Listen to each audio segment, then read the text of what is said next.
வாழை மலர் போல பூமி முகம் பார்க்கும் கோழை குணம் மாற்று தோழா. நாளை உயிர் போகும் இன்று போனாலும் கொள்கை நிறைவேற்று தோழா.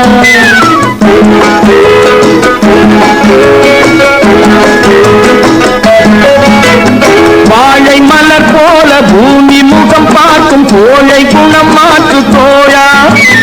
நாளை உயிர் போகும் இன்று போனாலும் கொள்கை நிறைவேற்று தோழா.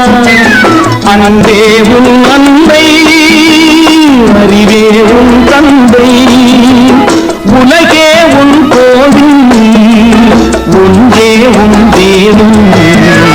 மூன்றெழுத்தில் என் மூச்சிருக்கும் அது முடிந்த பின்னாலும் பேச்சிருக்கும். உள்ளம் என்றொரு ஊரிருக்கும் அந்த ஊருக்கு எனக்கு ஒரு பேர் இருக்கும்.